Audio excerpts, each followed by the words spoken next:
E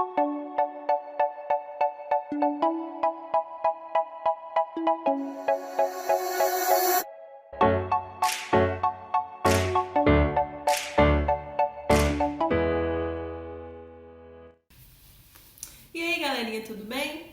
Estamos aqui para uma aula de revisão para o teste Língua Portuguesa. O teste será daqui uma semana, nós estamos fazendo a revisão hoje e vocês terão aí uma semana para estudar pela frente. Vamos rever aí quais foram os conteúdos que nós demos aí desde o primeiro dia de aula dessa segunda unidade, que foi antes do recesso junino, e demos continuidade aí após o retorno das aulas. Vamos relembrar aí todos esses conteúdos para não restar nenhuma dúvida em relação a eles, já que vocês vão fazer o teste. Esse é o momento de tirar as dúvidas, certo? Então vamos ver qual é o conteúdo que vai cair no teste. Bom, nós vamos trabalhar aposto e vocativo, tanto em suas definições, conceitos, usos, assim como o emprego da vírgula em aposto e vocativo, o uso de conectivos e as conjunções, que são os conectivos.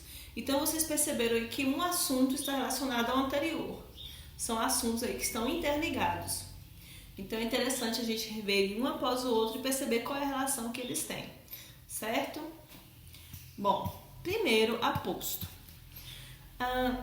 Nós estamos falando aí de um termo que a gente às vezes esquece qual é a sua função, o que ele faz, o que ele representa, né? Primeiro que é aposto, é a pronúncia correta, não aposto, né? Vamos ver a definição que eu trouxe para vocês. Aposto é um termo que apresenta a função de especificar ou determinar um termo anterior, no caso, substantivos ou pronomes dentro de uma oração. Apostos são identificáveis dos demais componentes da oração, uma vez que são separados dela por meio de vírgulas, dois pontos ou travessão em sua estrutura. Contudo, é considerado um termo acessório. Então, quando nós falamos de aposto, vocativo, adjuntos, nós estamos falando de termos acessórios. Por que são termos acessórios? Porque eles complementam o sentido da frase, mas sem eles a frase ainda existe. Só são aí algo a mais que se coloca para acrescentar informações a mais.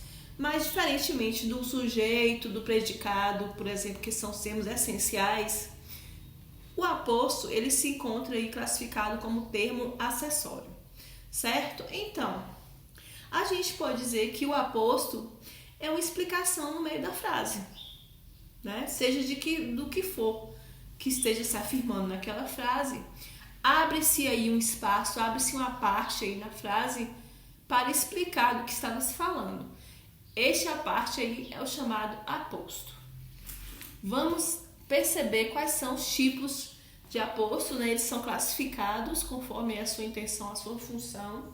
Vamos ver aí os principais tipos de aposto. São 4. Explicativo, enumerativo, resumitivo e especificativo. Vamos entender aí como é que ocorre cada um deles. O aposto explicativo, evidentemente, ele explica ou esclarece o substantivo referido. Aparece isolado na frase por vírgulas, travessões, dois pontos ou parênteses. Como assim? Vejam aí no exemplo. Pelé, o rei do futebol, fez mais de 1000 gols. Eu poderia afirmar apenas Pelé fez mais de 1000 gols. Porém, eu estou aí abrindo um espaço na frase, abrindo um espaço bem demarcado por vírgulas, para no meio desse espaço eu explicar quem é Pelé. Ou seja, eu estou explicando aí o substantivo. A explicação desse substantivo é o chamado aposto explicativo, certo? Outro exemplo, eu poderia colocar São Paulo, vírgula, terra da garoa, vírgula, é minha cidade natal. Claro que eu poderia apenas dizer São Paulo é minha cidade natal. Como eu estou utilizando aí um termo acessório para acrescentar informações, já que o aposto é um termo acessório, eu abri a frase no meio para explicar que cidade é São Paulo, que é conhecida como a terra da garoa. Então, Toda vez que você tiver aí o aposto explicando um termo anterior, geralmente o substantivo, ele é classificado como aposto explicativo, certo? Outro tipo de aposto é o enumerativo. Como o próprio nome já diz, ele enumera, ele lista alguns itens. Vamos ver como funciona aí. Enumera os termos citados anteriormente. De que forma? Quando eu digo, comprei os itens que faltavam da lista escolar, 2 pontos, e logo após eu estou listando que itens são estes, essa lista é o aposto enumerativo. Quais são os itens? Lápis, caderno e borracha. Então, o aposto está só entre vírgulas? Não, ele também vem depois de 2 pontos. Geralmente vem depois de 2 pontos, quanto é o aposto enumerativo.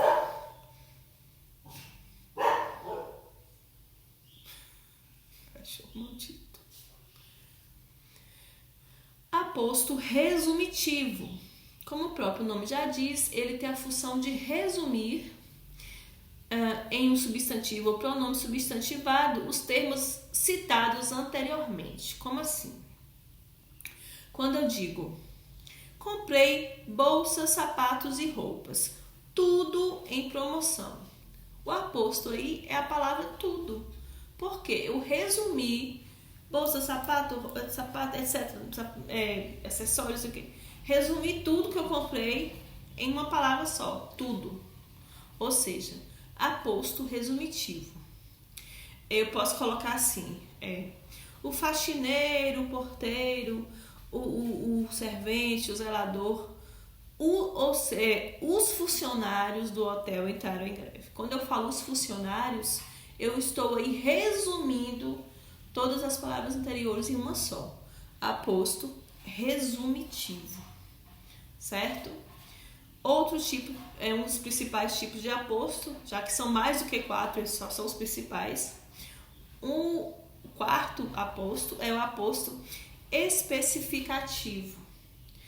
Ou seja, quando ele especifica o termo. Especifica um substantivo de uso genérico. Geralmente é um nome próprio de pessoa ou lugar. Como assim? Lembrando que nesse caso ele não vem isolado por vírgulas, certo? Eu posso dizer, fui à cidade do Rio de Janeiro. Essa parte aí do Rio de Janeiro é um aposto especificativo. Eu estou especificando qual foi a cidade onde eu fui, né? Para que cidade eu fui? A cidade do Rio de Janeiro, certo? Eu posso dizer, fui à feira de São Cristóvão. Ele estuda na escola, no Educandário Castro Alves. Então, se eu estou especificando qual cidade é essa, qual feira é essa, qual escola é essa, através do aposto especificativo, certo? Bom, a gente costuma dizer que o aposto ele vem em par. A gente estuda o aposto e o vocativo em pares, porque de certa forma, também é um termo acessório, assim como o outro. O vocativo também é um termo acessório da oração. Ele não é fundamental para o entendimento da frase. A frase pode existir sem ele. Porém, ele é utilizado como informação a mais, assim como o aposto. Então, a gente pode dizer que o aposto e o vocativo são acessórios da oração. O vocativo é o termo que serve somente para chamar, invocar um ser, podendo vir precedido de interjeição e caracterizando pela entonação exclamativa. Como assim? Deus, me ajude! Oh, meu santo, o que foi que eu fiz? Amigas, vamos à praia. Queridos alunos, olhem aqui. Deus, ó meu santo, amigas e queridos alunos são vocativos. É quando você está chamando alguém ou referindo-se a alguém. Certo? Então, serve para chamar ou falar a respeito de alguém. As palavras em destaque foram usadas para dirigir-se ao interlocutor como forma de invocá-lo ou chamá-lo. Isso é um vocativo. Eu estou chamando alguém, certo? Assim como o aposto, termo acessório. Geralmente vem entre vírgulas. Quando ele vem no começo da oração, como nos exemplos aí, a vírgula só vem depois, certo? Bom, o uso da vírgula no aposto e no vocativo. Vocês já perceberam nas explicações anteriores que eles vêm aí entre vírgulas ou não. Então, usa-se vírgula para separar o vocativo. Percebam no exemplo aí. Alunos, fiquem atentos às questões de pontuação.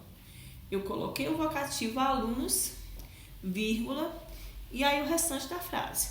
Separei o vocativo da oração por uma vírgula. Também é utilizado para separar o aposto, quando traz aí esclarecimentos, explicações, como nós vimos aí nos casos anteriores. Quando eu coloco assim, Belo Horizonte, vírgula, capital dos mineiros, vírgula, é uma cidade maravilhosa. Eu estou aí abrindo a oração entre vírgulas para especificar, explicar que cidade é Belo Horizonte. Então, esse é o aposto explicativo. Quando for assim, está sempre entre vírgulas, certo? Essa é a função da vírgula no aposto e no vocativo, separá-lo do resto da oração. Essa separação ela é gráfica, ela é visual, através das vírgulas, certo? Bom, vamos então aí à segunda parte, digamos assim, do conteúdo que tem a ver com os conectivos e as conjunções. Bom, quando a gente fala de conectivos, a gente está falando de palavras que conectam os termos da oração. É através dos conectivos que ocorre a coesão textual. Ou seja, é como se a gente pegasse um grande retalho, vários retalhos soltos e os costurasse formando uma colcha de retalhos. Essa linha aí que costura seria os conectivos, o que une um termo ao outro, servindo de ponte entre eles. Por isso a palavra conectivos, que estabelece uma conexão. O uso adequado dos conectivos faz com que haja uma boa coesão textual, certo?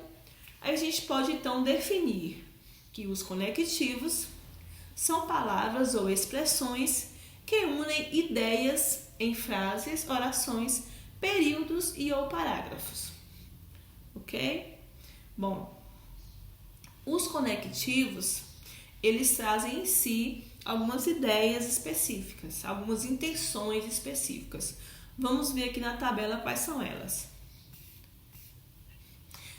Não são todos os tipos aí, só são os principais. Os tipos, a maioria dos tipos vocês vão encontrar aí no livro de língua portuguesa e principalmente na gramática. Lá está bem completo. Aqui só são os principais, para a gente entender mais ou menos o que se trata. Bom, conectivos de adição. Eles trazem em si a ideia de adicionar fatos ou elementos. Como é que isso funciona na prática? Eles podem ser e, nem, mas também, mais ainda, se não também, como também, bem como. Como é que eu vou utilizar aí esses termos como conectivos? Eu posso usar o termo que é o seguinte: ele trabalha e estuda. Esse conectivo aí e deu ideia de adição. Eu posso usar também os conectivos da seguinte forma: ele não só trabalha, mas também estuda. Perceba aí que o não só, nem só, mas também agiram aí como conectivos de adição. Passaram a ideia aí de adicionar fatos, adicionar informações. Os conectivos de contraste ou oposição. Quando eu utilizo os conectivos mas, porém, todavia, entretanto, eu estou dando ideia aí de oposição. Eu posso construir uma frase da seguinte forma: ele estudou muito, mas tirou nota baixa. Perceba aí que dá a ideia de contraste, de oposição. Se ele estudou muito, teria que ter tirado uma boa nota, porém tirou nota baixa. Houve aí uma contradição. O mas, porém, contudo, todavia, expressa exatamente essa ideia aí de contradição. Conectivos que dão a ideia de alternativa.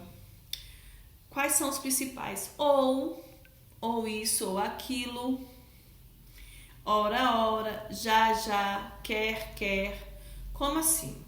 Eu posso utilizar ou você estuda ou você trabalha, ou você faz silêncio, ou você conversa, ou você presta atenção, ou você não vai aprender nada. Eu estou dando ideia de alternativas, estou dando ideia de opções.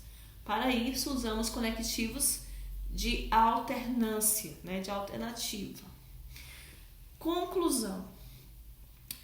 São os conectivos que dão a ideia de chegar aonde se quer chegar, né? Ao fim, à conclusão de alguma ação. Como assim? Logo, portanto, todavia, por isso, então, dá a ideia aí de que eu cheguei a algum lugar. Eu posso dizer assim, ele estudou muito, logo tirou boa nota. É o contrário dos conectivos de oposição. Nesse caso, o fim esperado, a conclusão esperada acontece, né? Eu acordei cedo, portanto não perdi a hora. Então, dá a ideia de conclusão. Conectivos de explicação. O nome já diz, dá a ideia de explicar fatos. Eu posso utilizar os principais são que, porque, portanto, porquanto, por isso. Eu posso dizer ela acorda mais cedo porque mora longe do trabalho. Eu estou explicando o fato dela ter que acordar mais cedo todos os dias, né? Ela está cansada porque trabalhou muito. Estou explicando o motivo do seu cansaço. Então, são conectivos explicativos. Existem os conectivos que eles apenas integram.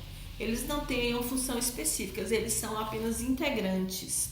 Os principais são que, e, se, né, que apenas integra um termo ao outro.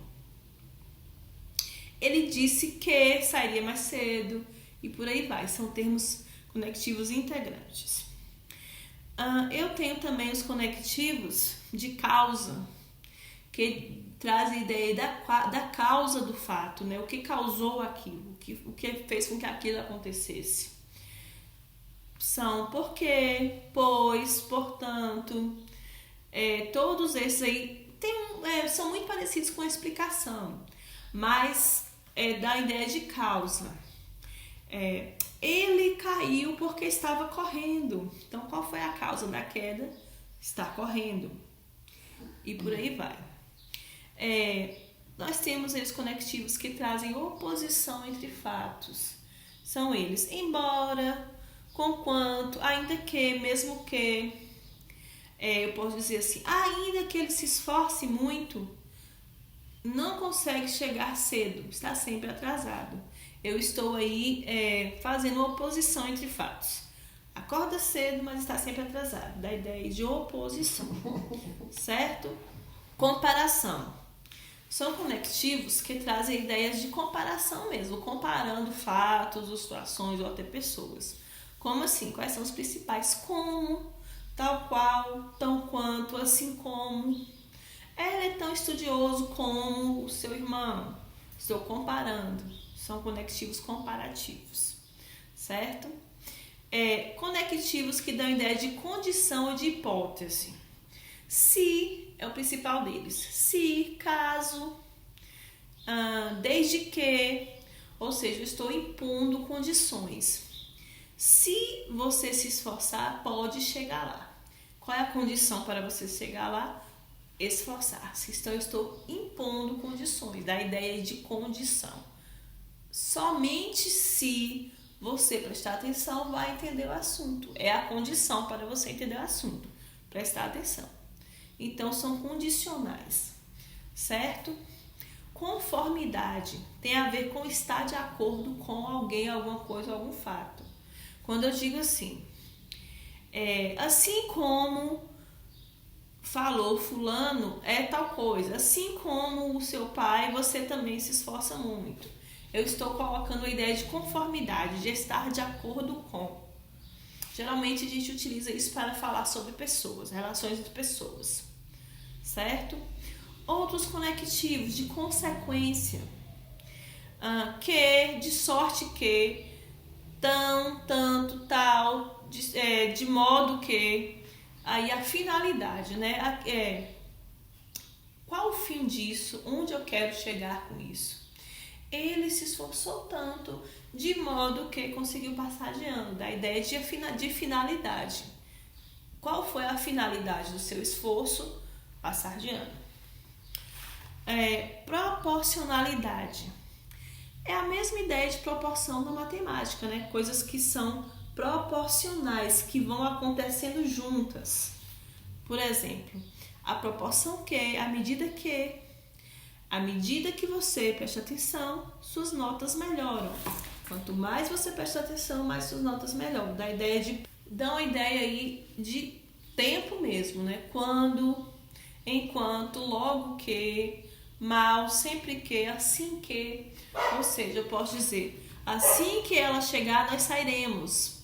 Está aí definindo o tempo da nossa saída. Vai acontecer quando? Assim que ela chegar. Bom, são muitos conectivos, são muitos tipos, algumas intenções são muito parecidas. Só você estudando mesmo, praticando, lendo bastante, se concentrando, você vai conseguir dominar esse conteúdo aí. Não é simples. Nós estamos entrando aí numa fase do 8º ano que os conteúdos vão se complicando um pouquinho mais. Então tem que prestar muita atenção para não perder o fio da meada aí, certo? Por quê? Esses conectivos, eles entram aí já no assunto das conjunções. Todas essas palavrinhas aí que eu falei para vocês, portanto, pois, assim como, tão quanto, ou isso ou aquilo, são conjunções. Eles são conectivos? São, e são conjunções também. Por que a gente chama de conectivos? São palavras que estabelecem conexões. Mas quais são essas palavras que estabelecem as conexões? As conjunções, certo? A gente pode separá-las em 2 grandes grupos: as coordenativas e as subordinativas. Tem aí a ver com as orações coordenadas e subordinadas, que a gente vai ver aí já para as provas, certo? Não precisa dominar todas elas, são muitas. Você precisa pegar aí só o conceito geral, apanhado geral delas, e entender que as conjunções coordenativas, elas atuam coordenando orações. Tais orações, elas existem separadamente, elas apenas são coordenadas por meio das conjunções, que são aditivas, adversativas, alternativas, conclusivas e explicativas. Vocês estão vendo aí a tabelinha com os exemplos de cada uma delas, certo? E podem ser subordinativas, que ocorre quando você utiliza para unir orações subordinadas uma à outra. As orações subordinadas, diferentemente das coordenadas, elas só existem, só faz sentido se uma estiver ligada à outra, e só faz sentido se vierem juntas. Por isso, subordinadas. E as conjunções subordinativas podem ser integrantes, causais, concessivas, condicionais, comparativas, conformativas, consecutivas, temporais, finais e proporcionais. Tem aí na tabela das conjunções coordenativas e das subordinativas quais são elas, quais são as principais, quais são as relações que elas estabelecem e um exemplo para cada uma delas. Leia uma a uma, estude essa tabelinha, memorizem as principais conjunções e as suas relações. Não vou cobrar todas, isso aí é assunto mais para a gente cobrar na prova. Eu quero apenas que vocês peguem o conceito geral delas, certo? E a diferença entre as conjunções coordenadas e subordinadas, certo? que a gente vai aprofundar mais nesse assunto ao longo dessa unidade. Com relação a esse conteúdo do teste, basicamente é aposto vocativo, o uso de vírgulas em aposto vocativo e os conectivos que vêm a ser as conjunções coordenativas e subordinativas, certo? Estudem, leiam esse conteúdo da gramática no livro de língua portuguesa. Eu vou enviar aqui junto com essa aula algumas aulas extras aí para reforçar ainda mais o conteúdo para você entender melhor o assunto.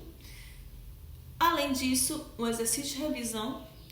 Esse exercício de revisão, quando vocês forem responder, tiver alguma dúvida, pode me perguntar, porque eu vou tirar as dúvidas de vocês com relação a todas as questões que vocês não compreenderem. Vou enviar na próxima aula um vídeo corrigindo aí esse exercício de revisão, comentando as questões para vocês acompanharem, para ver como é que vocês se saíram. Na próxima aula já vai ser a primeira fase do soletrando. Essa revisão de hoje aqui é para o teste que vai acontecer daqui uma semana. Vocês vão ter uma semana para se preparar. E durante essa semana, se tiver dúvida no assunto, não guardem essa dúvida, não levem a dúvida para o teste. Me perguntem. Na semana do teste, vocês vão saber como é que o teste vai ser realizado, que vai ser virtualmente, lógico. Então, estudem para o teste, treinem as palavras do soletrando, vamos jogar duro e a gente se vê na revisão do exercício. Até lá!